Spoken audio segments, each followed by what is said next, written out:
Who wants to wake up with media sustainability? Who doesn't want to wake up with media sustainability? Exactly. Well, it's our pleasure to be coming at you live here from Cannes. And we have a great set of panelists for you this morning. And we're going to spend about 30 minutes or so talking about some of the real work that's happening within your organizations by focusing in on the impenetrable bond between brand, advertiser, and their agency partner, and the key word being partner. Before we get going here, I just wanted to give you a quick update on AdNet Zero. I'm John Osborn. I'm your global director at AdNet Zero. And so far, it's been a great Cannes for us because we have launched version 1.2 of the GMSF, which, for those of you keeping track at home, stands for the Global Media Sustainability Framework. Why is that so important? Because it will help the industry. We're doing this for the industry, rally around a much more consistent set of metrics. And as we all know, we can't really make progress. We can't really manage things that we can't measure. So this is really a key milestone. And the other thing I wanted to say is I love this topic because last year, if I'm being honest, when we were here, there was a lot of promise. What's so exciting is all of you represent the shift, which is the shift from promise to practice, and that is fantastic. Before we get rolling here, let's have everybody introduce themselves, starting left to right. Agata. Yes. Hello, everybody. My name is Agata Frank. I work at Beiersdorf, and I'm part of global media procurement team. So we are taking care of Beiersdorf media investment, media pitch contracts, and one of my topics is also sustainable media and marketing sourcing. Hi, everybody. I'm Katherine Freeley. I'm a head of media for Boehringer Ingelheim, a large German pharma company. And we're also endeavoring into the sustainability efforts. We appreciate that. Shreya? Hello. Hi, everyone. I'm Shreya. I work at Omnicom, OMD, and I'm partnering with global clients like Boehringer Ingelheim on making sure that they have the best of Omnicom and marketing. Stephanie? Great. Hi, I'm Stephanie. I run our sustainability consultancy within Omnicom, and I'm a huge fan of creating a standard for our industry and really drive the sustainability transformation together. And that's fantastic. So just to get us rolling here, I'm going to start with you, Stephanie. Why is it important to have a consistent media framework for the industry? So when we think about, for example, attention, there's so much value put behind attention or a perceived value. But when you look into agencies and into supporters, we see so many different ways to actually measure attention. And that was the same with carbon emissions. We had 30 plus different approaches to measure carbon emissions. And it was not able to be comparing apples and pears. And that, however, is so important when we want to create also a healthy competition to actually make focus on reduction and changes. So through creating a standard, we are now actually able to compare, to improve, and to drive the transformation together. Shreya, anything to add? You know, attention metrics were brought up here, so. Yes, so a key part of the sustainability framework that we have seen that works for Boehringer is focusing not just on reach, but engagement, and not just cheap reach, because the impact to business is the ultimate goal that we have to keep in mind when we think about factors like sustainability too. Got it. Now what I'd like to do, if it's okay, is vector in a little bit tighter into some of the real work that's happening on a ground floor and the higher floors as well across both organizations. And I thought I'd start with Beiersdorf. So Agata, what's going on? Bring us into it. Yes. So we started a measurement pilot for 10 markets globally. The markets represent, from one hand, significant media spend, cover various regions, and cover also omnichannel. We wanted to generate as many insights as possible and see which factors are flying into the results. So, for example, does energy mix of a country play a role? Which formats contribute how exactly to the emissions? And we measured, we have first preliminary results for digital, and now super excited with the announcement of the framework for the rest of the channel to continue our measurement pilot and then to generate learnings and to move forward with one hand delivering activity-based data for our corporate sustainability reporting, and on the other hand to work on guidelines. And just to dig a little deeper in terms of, like, how did this come up? You know, was it a conversation that you had? Was it a need? Did it come from the C-suite? Did it come, like, bring us into the reasons why? I think this is just another example of how important it is to drive this topic and be passionate about this. So when you see, for example, Agata, but also other clients that drive this conversation from the inside out, and these are the individuals that also you would like to have in your company, and you would like to give them responsibility and encourage them to drive this topic. And Agata is just one of these really hard and strong forces within Beiersdorf, but again also with other clients who push the topic and to create awareness and to fight the good fight. So is it a pilot that you've kicked off? Bring us a little bit more into the details of exactly how it's framed up. So what we were thinking about is how can we create a roadmap to really go into action? But you can't climb a mountain if you don't even know a starting point. So for us it was about how can we lay the groundwork to map out a route, to understand what are your vehicles, what you need, what is your tools, your shoes, all that actually you can start this journey and make this path together. So what we've done is to really gather the groundwork and to lay the future for sustainable media through transparency. Yeah. Agata? Yes. So for me, it was very important that we get activity-based emissions data. We have in Beiersdorf an estimate that is spend-based, but we know with spend-based estimate what you can do. You can reduce your budget. And this should not be the way. So we said, okay, we need to see where the emissions are coming from, what can we do to optimize and how. So that was the first side of the project, and to have really activity-based data for corporate sustainability reporting. And the second one was to go even deeper and to see, for example, how formats contribute to the emissions, how placements contribute to the emissions, and to develop further our guidelines. We have, of course, media guidelines for transparency, for quality, efficiency. And now we know this go hand in hand with sustainable media, but we hope that with the measurement test we will be able even to identify additional levers, how to move forward. All right, shifting to you, Katherine. Boehringer Ingelheim, you have your agency partner, Shreya. Unpack some of the strategic reasons why. Why now? Why this initiative? Well, for us, it's not why now. We have sustainability woven into our mission and a vision of a company.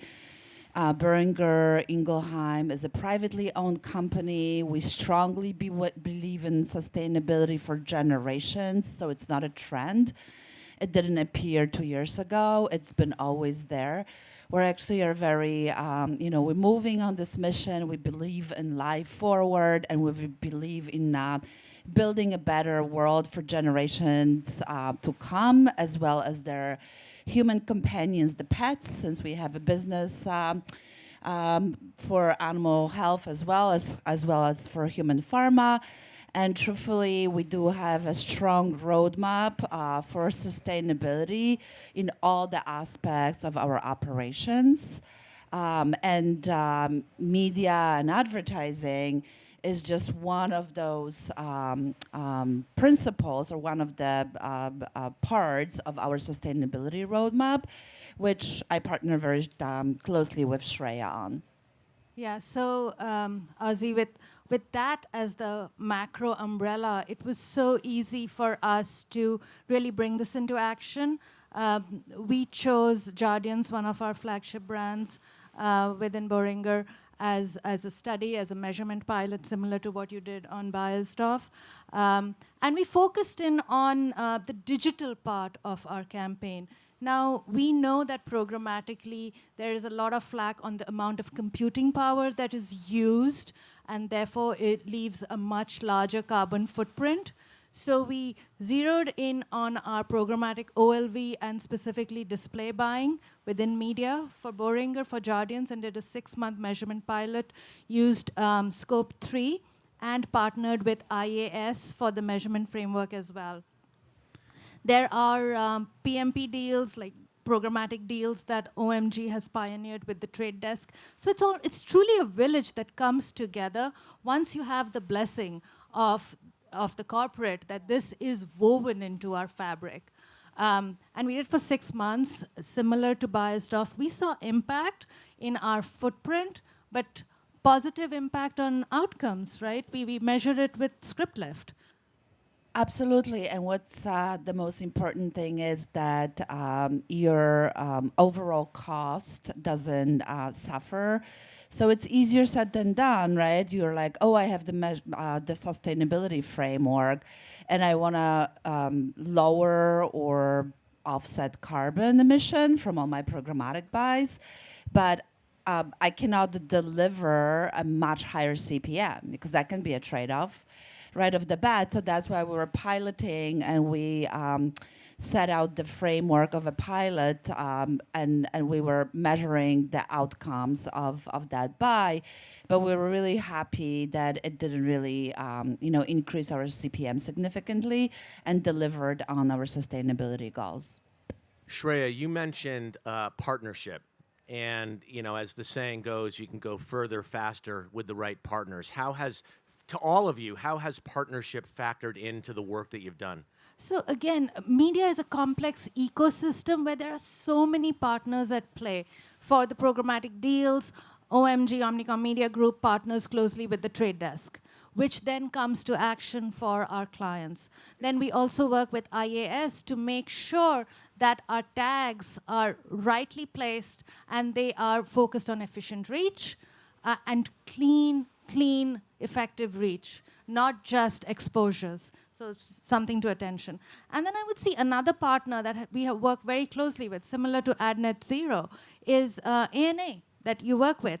So ANA takes out its reports and has actually come out and said that Boehringer is one of the top tier pharma partners out there in terms of carbon footprint reduction without a negative impact on business outcomes.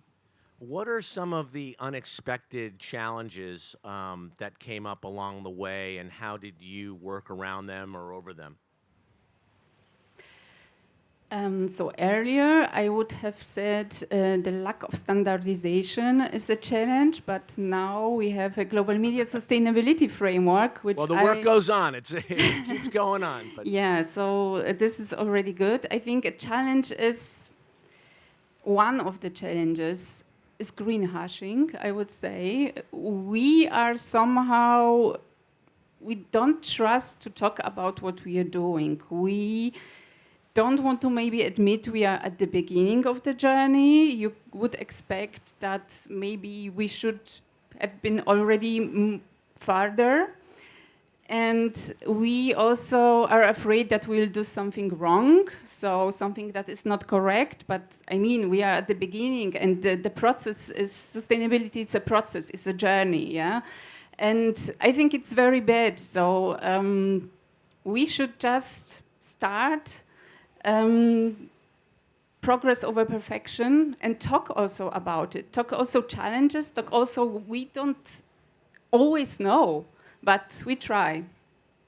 yeah, I think I hear about this a lot. The situation around greenwashing. It's a real thing, and while obviously companies that are willing to sit and talk about the work that they're doing requires a certain level of confidence, I do think that there's a flip side of the coin, which is that one might argue that there might have been too much talk, perhaps unqualified talk before. So in some ways, it's kind of helped quiet down some of the chatter where the T's weren't crossed and the I's weren't dotted. So, one of the other things that, Katherine, you brought up was, you got to make sure the organization that there's really good linkage between the brand values and the company values and the reasons why you're doing what you're doing. So talk maybe a little bit more about that. Yeah, no, great point, Ozzy. So very often, and this is my second European company that I work for, as European company they have stronger sustainability roadmaps to begin with, as well as corporate goals for either carbon, decrease of carbon emission or even carbon emission going to zero by 2030. But the way that they look at it from the beginning or from a few years ago, they look at them at the overall corporation and probably the production, the sites, the manufacturing sites, R&D is something that comes in first. And then there is still not a very clear connection between the corporate goals and advertising media, advertising production goals. So that roadmap isn't fully fleshed out yet. And so basically our sites, I'm positive in Ingelheim, but in the US, in Ridgefield, are actually carbon emission, they went to zero. They're certified, right? So we have it to the T. We have 60,000 bees on the campus, and we're truly sustainable. But nobody really You also talks. have a lot of deer. Oh yeah, deer and turkey. Turkey. It's good. Oh, Nature yes. plays a role in this conversation, so keep going. Absolutely. So actually, we are sort of like you guys when you come to visit us or campus. They're like, be careful of the deer, and it's not a joke; it's the truth. And but the turkeys too. Oh, and They're the very turkeys are aggressive. vicious, yeah. But we live that sustainable. It's in our DNA. And, but we still don't have a clear mission or a clear vision for media and advertising production or advertising. So actually, that was, I think, the first sort of, I can't say this obstacle, but it was a challenge. So when I came on board, obviously we already partner, and then I partner with Shreya, and it was sort of like our vision on how do we now connect, how do we have pilots in media, so we can actually with those pilots connect it to a larger corporate sustainability mission. That's great. So the work continues on both brands, both advertisers, looking ahead. We're here again next year, maybe. And what are you hoping, what inspires you and excites you about looking ahead for the next 12 months? Where do you think we'll be? Well, I hope we'll have more real case studies, as you said, to what Agata said and what you said. I think in the past 2 years, this industry has talked a lot. And I think right now it's, we got to walk the walk. So even if we have little case studies, but they're real, and we can go back to our leadership and we can tell them that we're moving a needle on sustainability, but not impacting the business results, I think that's the name of the game for the next year. And if I had another real case study, which we can reshare next year, I would call it a success. I think to build up on that, what I'm really excited about is to work with this industry to develop the framework, but also create a value metric for sustainability. Because, like you said, there's lots of talk around, but how can we turn that talk into action? Only if we define the value that our work actually delivers to then integrate that also to media commitments. I like that. I like that a lot. Well, that excites me as well. I got into this business, and one of the things that I've always loved is the power of the partnership, at the end of the day. And I think that shouldn't be lost in this conversation, which is really, really awesome. Look, we have more work to go, but it's really, really exciting. People come up to me, they say, what's the first thing I should do? I'm kind of like, I'm brand new to this whole thing. What's the first? And I always say, talk to your agency partner. Because there's no rhyme, no reason, at least the way I was brought up, was innovation is a good thing. And what we're seeing is a rapid rise of partnership, innovation, new ecosystems are being formed, and pilot programs will put a spotlight on future pathways that I think will benefit us all, certainly the brands and the industry at large. I really don't you appreciate them getting up early and coming out here this morning? It's absolutely fantastic. We're going to let you go. I hope you have a great week, a great trip, and a great year ahead. I cannot wait to find out the results of these various pilot programs, and I really, really thank you. On behalf of AdNet Zero, on behalf of all of us, on behalf of the industry, thank you so much. Have a great day. Thank you. Thank you, Ozzy. Yeah.